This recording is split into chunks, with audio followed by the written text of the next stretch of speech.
शहर के बीचों बीच एक बेहद आलीशान होटल था, राजमहल ग्रैंड।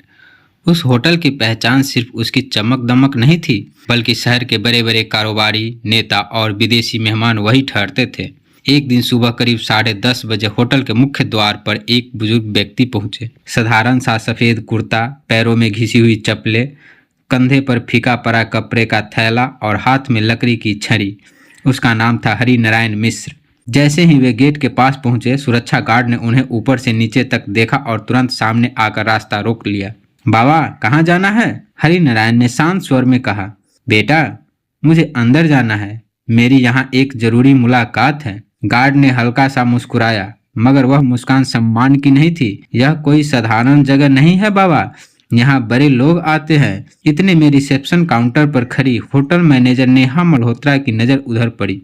वह तेज कदमों से आगे आई। उसने हरि नारायण को देखा, फिर गार्ड से पूछा, क्या बात है? गार्ड ने आधी हंसी दबाते हुए कहा, मैडम, बाबा कह रहे हैं इनकी यहाँ मुलाकात है। नेहा ने हरि नारायण की तरफ देखा और बोली, आप किससे मिलना चाहते हैं? हरि नारायण ने धीरे से जवाब दिया, यहाँ के प्रबंधन से, और अगर संभव हो तो मालिक से संबंधित कुछ कागज भी दिखाने हैं। नेहा के चेहरे पर तिरस्कार साफ था। बाबा, यहाँ कोई भी यूं ही अंदर आकर मालिक से नहीं मिल सकता। हरि नारायण ने सिर्फ इतना कहा, एक बार पूछ तो लीजिए बेटी। नेहा ने अनमने ढंग से कहा, ठीक है, आप वहाँ बैठ जाइए। लॉबी के कोने में रखी कुर्सी की तरफ इशारा कर दिया गया। हरि नारायण धीरे धीरे वहां जाकर बैठ गए, लेकिन उनके बैठते ही माहौल बदल गया। कई मेहमान की नजरें उन्हीं पर टिक गई। एक आदमी अपनी पत्नी से बोला, लगता है कोई मदद मांगने आया है। दूसरा बोला, इतने बड़े होटल में भी लोग कैसे कैसे चले आते हैं। हरि नारायण सब सुन रहे थे, लेकिन उनके चेहरे पर न गुस्सा था, न शर्म, न शिकायत, सिर्फ एक अजीब सी शांति थी। समय बीतने लगा। 15 मिनट, 30 मिनट, फिर पूरा 1 घंटा। किसी ने उनसे पानी तक नहीं पूछा। इसी बीच होटल का एक युवा कर्मचारी वहां आया। उसका नाम था सूरज यादव। वह होटल में बेल बॉय था। उसने बुजुर्ग को देखा, फिर धीरे से पूछा, बाबा, आप कब से बैठे हैं? हरि नारायण ने मुस्कुराकर कहा, काफी देर हो गई बेटा, बस किसी से मिलना है। सूरज ने पूछा, क्या किसी ने आपकी मदद नहीं की? सब व्यस्त होंगे। यह जवाब सुनकर सूरज को भीतर से कुछ चुभा। वह सीधे मैनेजर नेहा के पास गया। मैडम, वो बुजुर्ग बहुत देर से बैठे हैं, शायद सच में किसी काम से आए हैं। नेहा ने कड़क आवाज में कहा, सूरज, तुम्हें जितना कहा जाए उतना करो, हर किसी की जिम्मेदारी मत उठाओ। सूरज चुप हो गया, लेकिन उसका मन मान नहीं रहा था। कुछ देर बाद हरि नारायण खुद उठे और रिसेप्शन तक आए।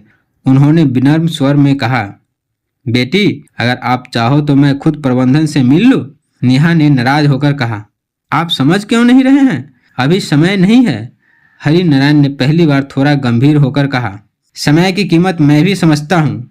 यह सुनकर नेहा को जैसे चुनौती महसूस हुई। उसने तुरंत इंटरकॉम उठाया और होटल के जनरल मैनेजर राघव सूद को फोन लगाया। सर, एक बुजुर्ग है, बहुत देर से बैठे हैं, आपसे मिलने की जिद कर रहे हैं। राघव ने अपने केबिन से बाहर झांका। उसकी नज़र हरि नारायण पर पड़ी। वह हंस पड़ा। नेहा, ऐसे लोगों को संभालना भी नहीं आता तुम्हें? बैठा रहने दो, थोड़ी देर में खुद चले जाएंगे। संदेश वापस पहुंचा दिया गया। हरि नारायण फिर चुपचाप जाकर बैठ गए। अब लॉबी में लोग और खुलकर बात करने लगे। एक महिला ने कहा, इतना देर बैठा है, शायद उम्मीद है कि कोई दया कर देगा। सूरज यह सब सुन रहा था। उसे बुरा लग रहा था। करीब 2 घंटे गुजर गए। अब दोपहर के 12 बज चुके थे। हरि नारायण धीरे से उठे। इस बार उनकी चाल धीमी जरूर थी, लेकिन कदमों में हिचक नहीं थी। वह सीधे राघव सूद के केबिन की ओर बढ़े। नेहा चिल्लाई, अरे, आप अंदर नहीं जा सकते। लेकिन तब तक दरवाजा खुल चुका था। अंदर राघव आराम से कुर्सी पर बैठा था। उसने चीखकर कहा, हाँ बाबा, क्या बात है? हरि नारायण ने अपने थैले से एक बंद लिफाफा निकाला। इसमें कुछ कागज है, कृपया देख लीजिए। राघव ने लिफाफा हाथ में लिया, मगर खोला नहीं।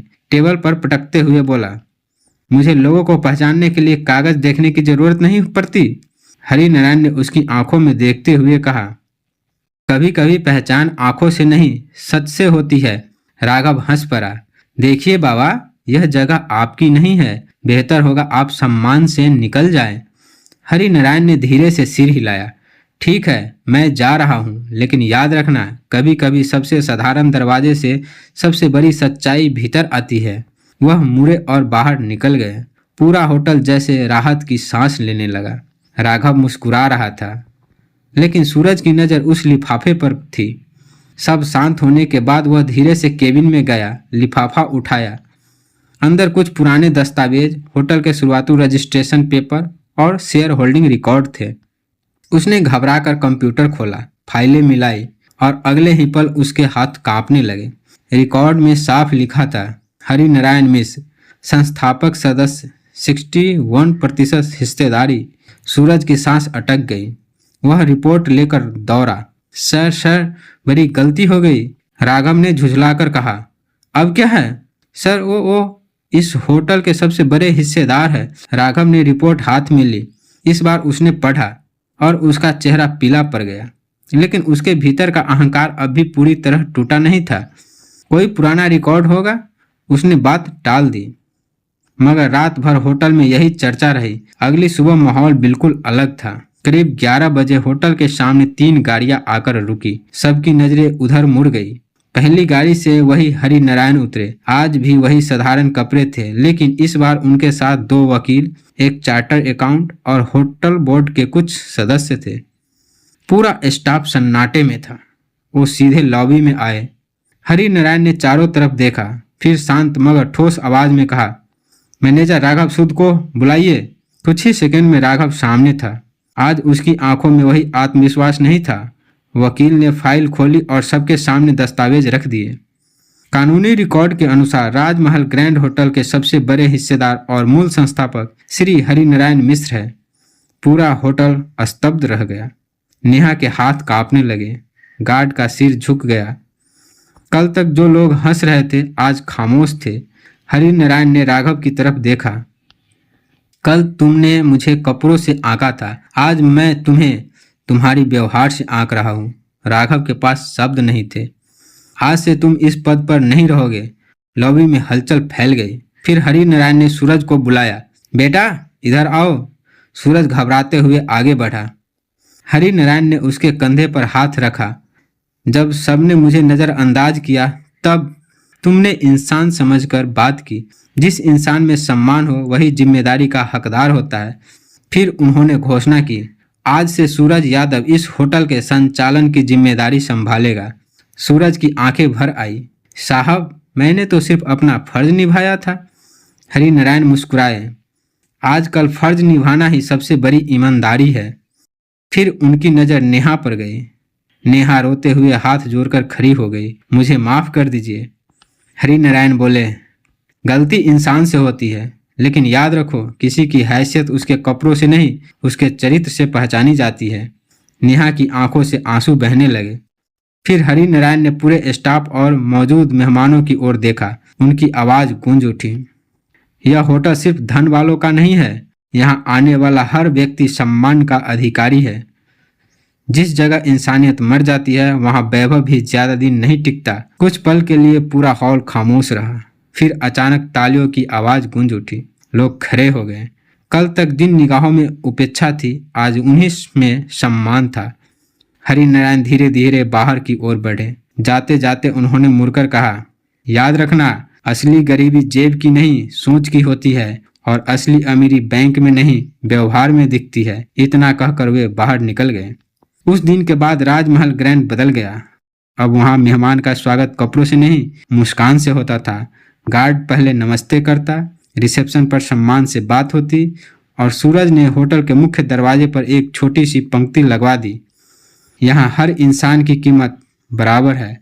लोग कहते थे, हरिनारायण मिश्र ने सिर्फ एक होटल नहीं बनाया था, उन्होंने उस दिन वहाँ इंसानियत को फिर से जगा दिया था।